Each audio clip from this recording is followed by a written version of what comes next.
So good morning. Welcome to our class this morning. Welcome back after Pesach.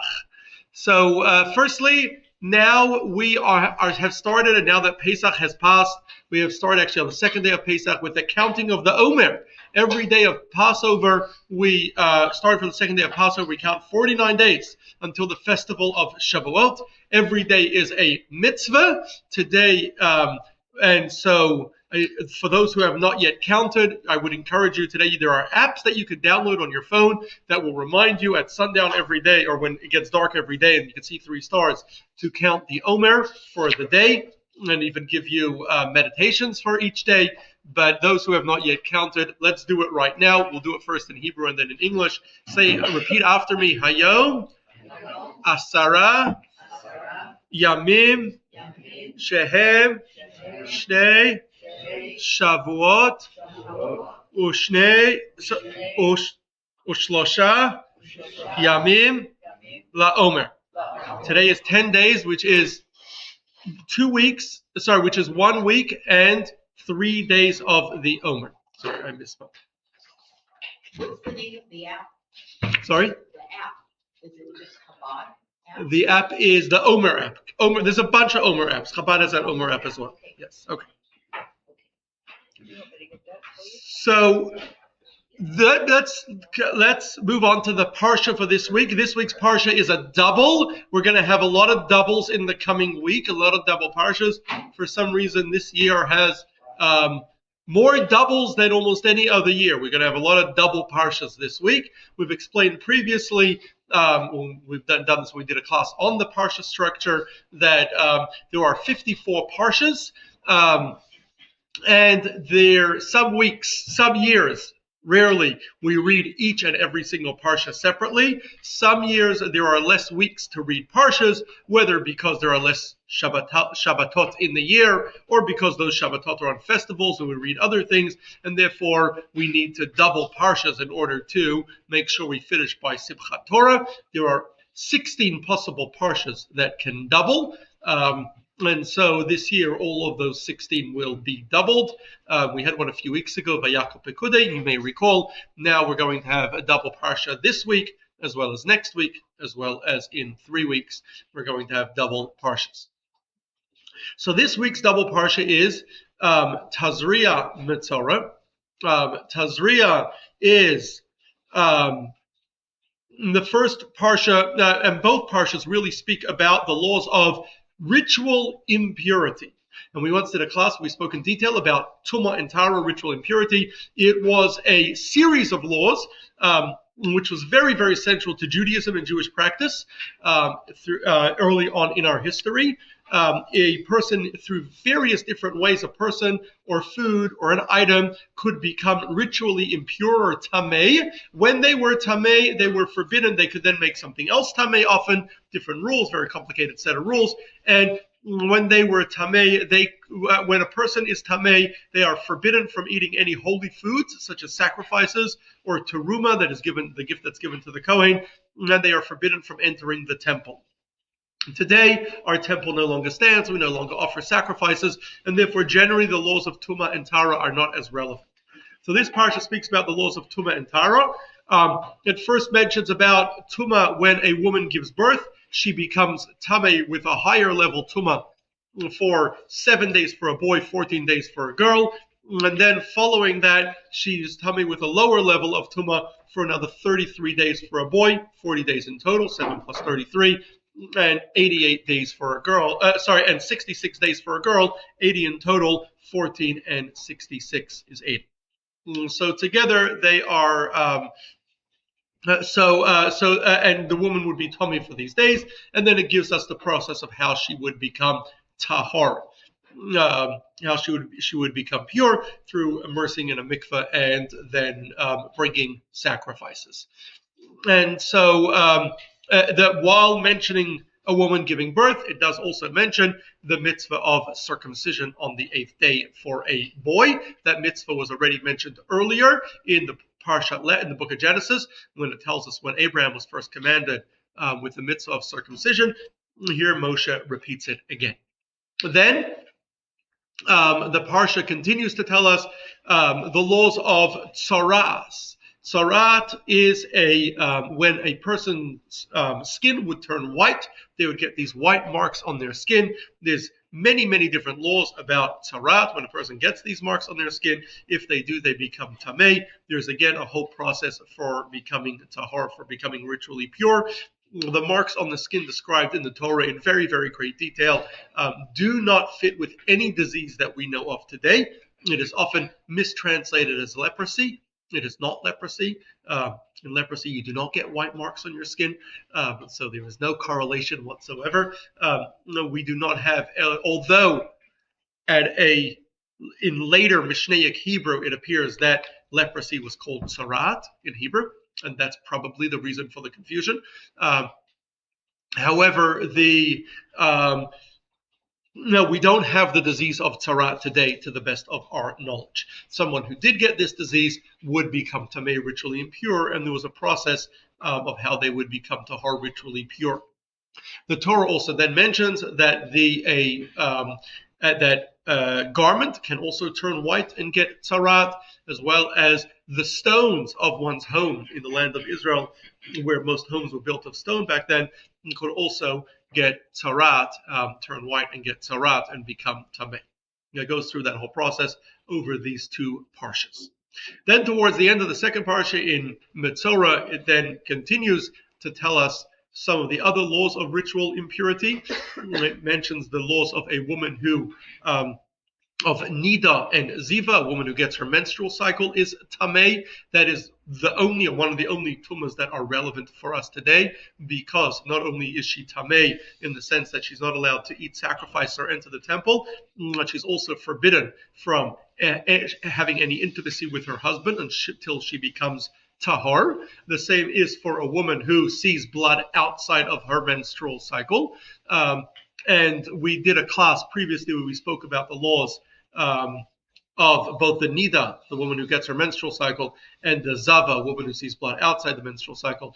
We spoke about them in great detail. The way they are observed today, there's some evolution in the laws, which we spoke about in that class that we did. It's on my podcast. I would encourage you to find it and listen to it if you'd like to learn more. The way it's observed today is when a woman sees blood, whether from her menstrual cycle, whether from spotting, she waits 5 days and then counts 7 clean days. And then she goes to the mikveh, and then she is tahor, she is ritually pure. The Torah also tells us about a man who has a seminal discharge. He is also considered tamei, as well as a man who has a disease called a zav, which doesn't seem to exist nowadays either. In most of these cases, while there is different process for someone who is tamei to become tahor, to become ritually pure, in most cases, the way they become tahor is by immersing in the mikveh. Sometimes that is enough. Sometimes more is needed as well. A mikveh the mikveh is already mentioned in last week's parsha. It is a pool of water that was never carried by human energy. In other words, was not drawn by a human in any way, and was never in a utensil before it arrived in the pool. It was never held up in a utensil. And then a person could become tahor by immersing in a spring of flowing water or a river. The laws of the mikveh and the mayan, the river, are also something that we discussed previously in great detail. We even once, a couple years back, did a tour of our mikveh here at the JCC, and that is also a discussion for another time. But these are all fascinating laws mentioned in this week's parsha. So that is our parsha in short. I should mention also that this coming Friday and Shabbat will be Rosh Chodesh. We will greet the new month of Iyar. Iyar is the second month of the year, counting from Nisan, the month that Passover is in. And Iyar, every day of Iyar, we count the Omer. It has the special festivals of Pesach Sheni, the second Passover we'll talk about when we get there, and Lag BaOmer. And in Kabbalah, we're told that Iyar is referred to as the month of the strong ones because it is connected to Abraham, Isaac, and Jacob. And it is a month of healing. because the word Iyar stands for Ani Hashem Rofecha. Let me just quickly open it. I know I mentioned a lot of things in the talking about the parsha without explaining very much, because a lot of these things require their own classes, which we've really had classes for most of them. But I'll open it quickly to any quick questions before we get to our topic for today. Any questions?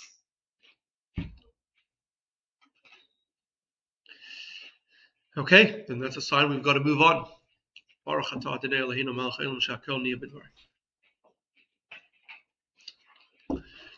So, one of the mitzvahs in this week's parsha is the mitzvah of circumcision. The discussion we're about to have is going to be tangentially related to the discussion of circumcision, to circumcision, although it's going to impact many, many other mitzvot. And this is the question of what happens when two mitzvot conflict with each other. What happens when one can only fulfill one commandment by violating another commandment? What happens when one can only fulfill one commandment by violating another commandment? So the Torah lists 613 commandments that we are obligated to follow. We've previously done a class about the 613 commandments. The commandments can be divided generally into two categories, and there's multiple different ways of dividing the commandments, but the perhaps most notable way of dividing the commandments is we divide them between mitzvot aseh, do mitzvot, do, in other words, actions that you're supposed to do, and mitzvot lo ta'aseh, do not do mitzvot, actions that you're supposed to avoid doing.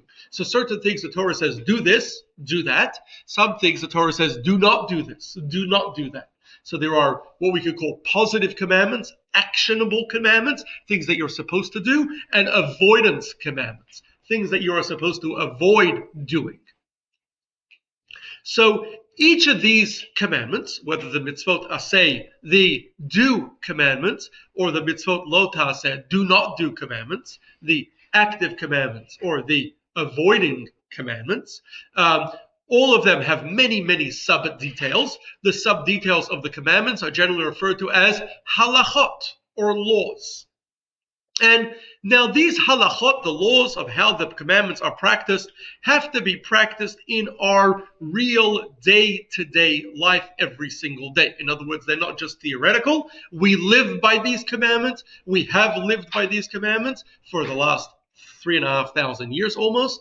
And so these commandments must be practical and must be actionable, that we actually can practice them in real day-to-day life. And so we have a system of law, or what we call in Hebrew halacha, that gives us extensive framework to know how to correctly apply the various halachot, the various laws, to our real life situations, to know what we're expected to do every single moment of our lives in any situation we may find ourselves, what actionable mitzvot we have to do, and what avoidance mitzvot we must keep away from. So one common issue in applying halachot, the laws, in actual practice, is that sometimes the halachot, the laws, give us conflicting instructions. Sometimes two different laws can give you conflicting instructions. Then what do? So this can happen in a couple of different ways.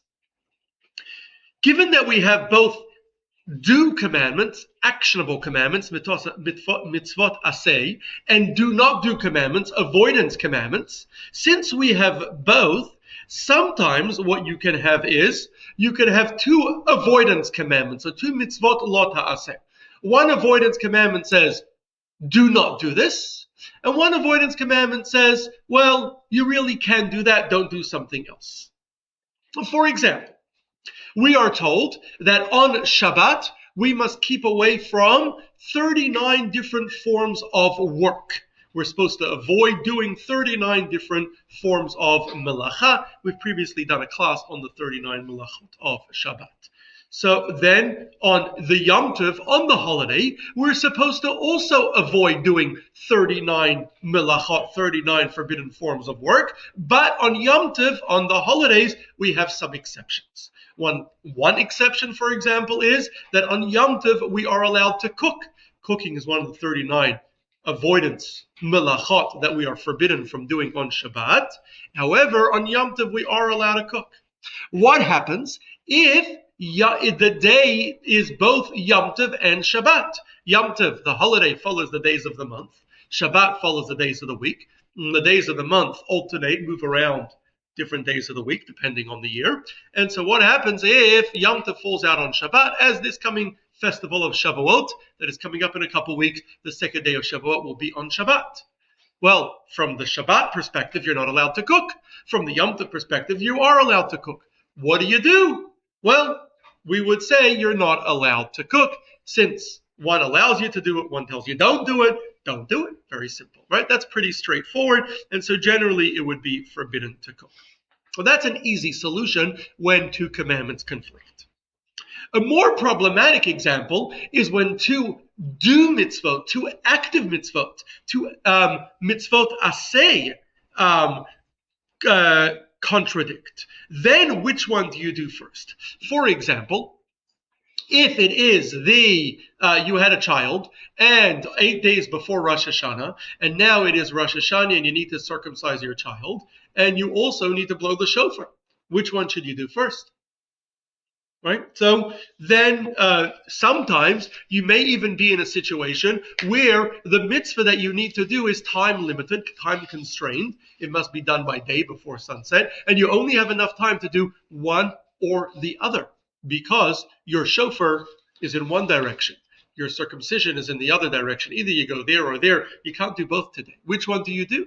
Right? So that is a fascinating question, and it is discussed in very, very great detail in halacha, in Jewish law, but I will not deal with that question today when there are two mitzvot aseh, two do commandments, two actionable commandments that contradict each other. You cannot, one has to be done first, or only one of the two can be done. Which one to do is a fascinating discussion for another time.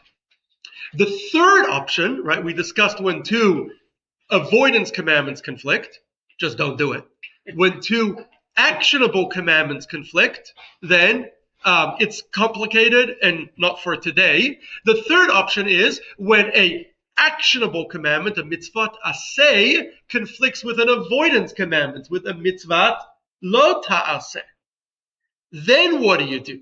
The Torah tells you to do something, but doing that action will require you to transgress a prohibition when the Torah said do not do something. Then what do? Should you follow the commandment? But then you'll transgress another one. Should you ignore the commandment? What then do you do? So I see there's already some questions before we even answered any of the questions. I guess I'm going to listen to it, but I probably won't respond to it. Go ahead, mate. So which one are you going to do? That's the question. Or the blow of the shofar? That we're not going to discuss today. When two actionable commandments conflicts is another discussion for another time. It's beyond our discussion today. It's a whole different section of Jewish law we're not going to talk about. Can you just tell us which one that trumps the other? All right. Okay. Because it will require some explanation, and I don't want to get into it. It was a teaser. It's a teaser for another class, Carmen. Yeah. So perhaps the most notable example of this, where a actionable commandment, you have to do something, mitzvot aseh, contradicts a avoidance commandment.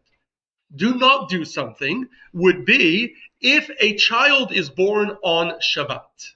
They're born on Shabbat. Day one of their life is Shabbat, and then they're born on Shabbat. Day one of their life is on Shabbat, and then day 8 of their life is going to be on Shabbat again, right? Exactly 7 days later. And so then you would have to perform their circumcision on Shabbat. Challenge is there are 39 forms of forbidden work that we're not allowed to do on Shabbat. One of those is wounding. Wounding a human or an animal is prohibited on Shabbat. or letting blood, cutting into flesh is forbidden on Shabbat. So what do? Should you circumcise the child, but then you will violate the prohibition of not wounding on Shabbat?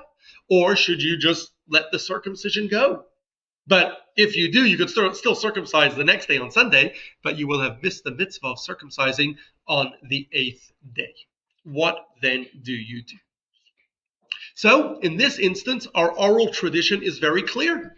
In other words, Hashem, we believe that we have a tradition going all the way back to Moses, where Hashem told Moses on Mount Sinai, with a bris, turns out if there's a brit on Shabbat, a brit milah, what do? The answer is you do the brit milah, you circumcise the child on the 8th day, even though it will be a violation of Shabbat. Doesn't matter, circumcise the child anyway on the 8th day. So that's very clear.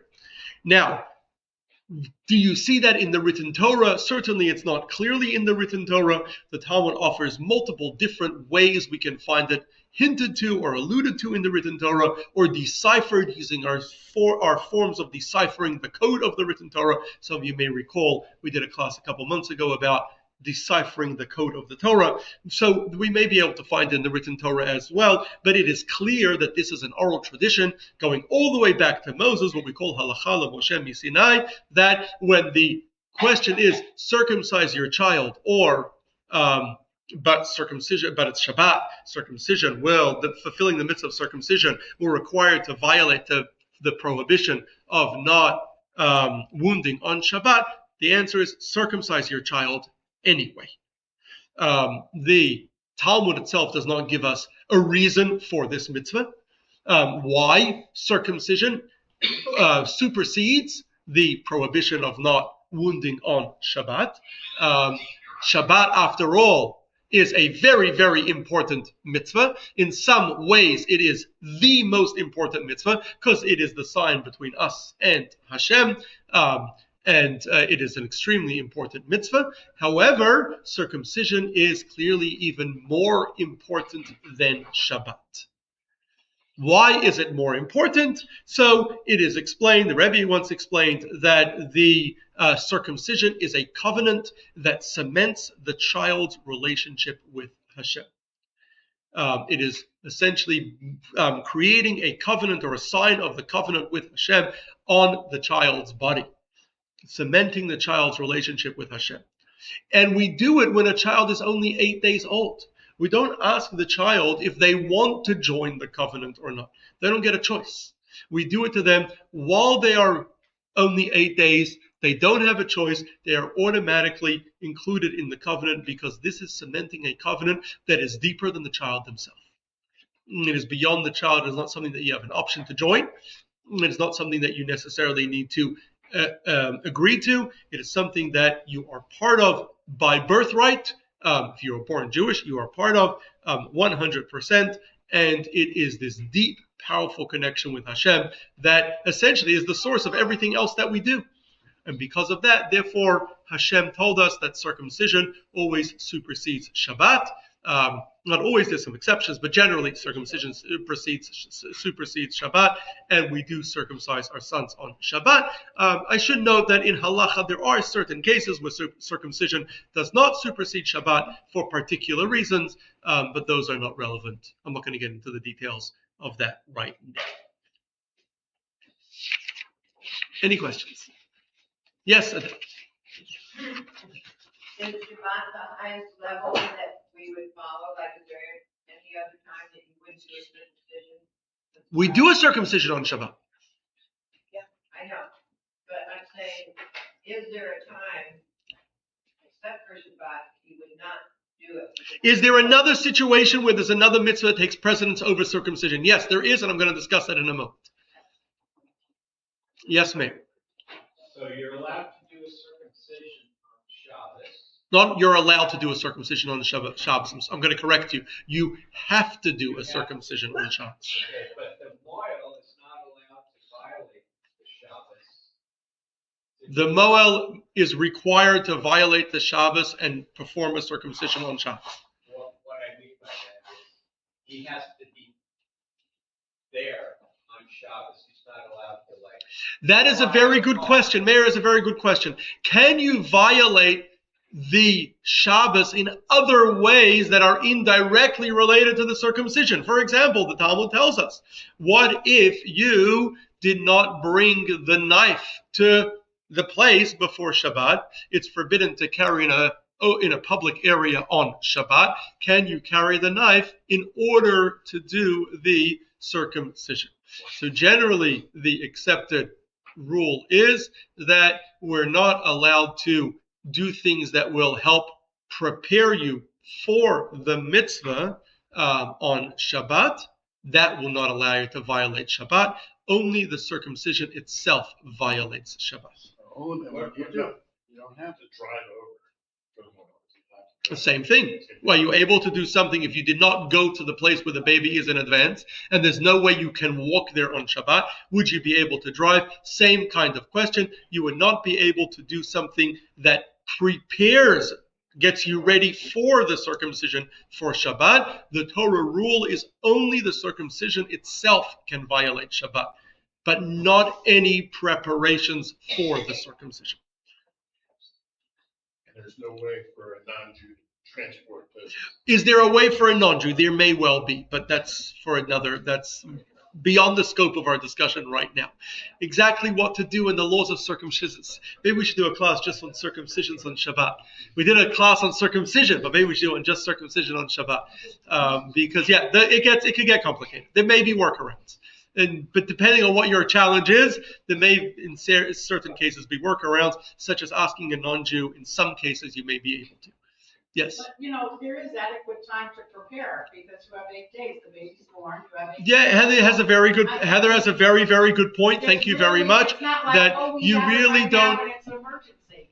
You don't have an excuse. You should have thought of it in advance. You're absolutely right. Need to adjust the act. Just the act of circumcision supersedes Shabbat. I guess the rabbi said, why don't you sleep over Yeah. a few days? They Yes. walk. Let's use. You can walk. They walk. That's what They happens walk. when they're never. Yeah. Let's move on to another example.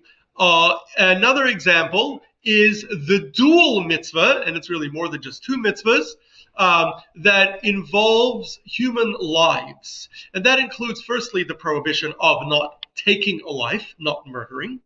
There's a further prohibition not to do anything that puts a human life in danger, right? Related prohibition. Those are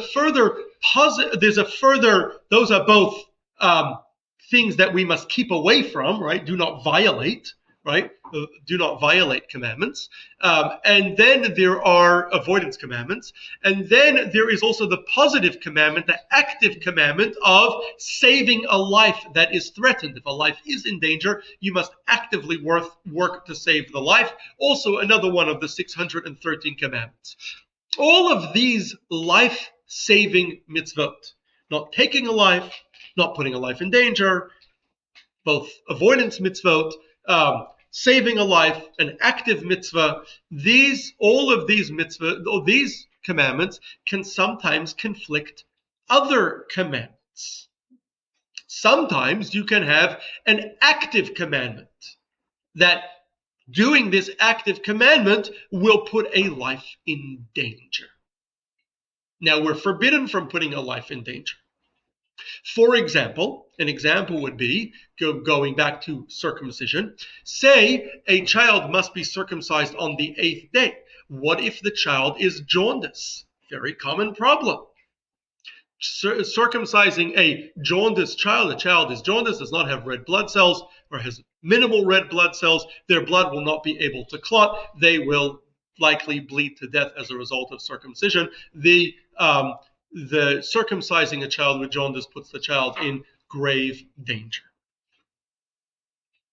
Or sometimes it can be an act of saving a life can sometimes require you to violate a negative or a avoidance mitzvah.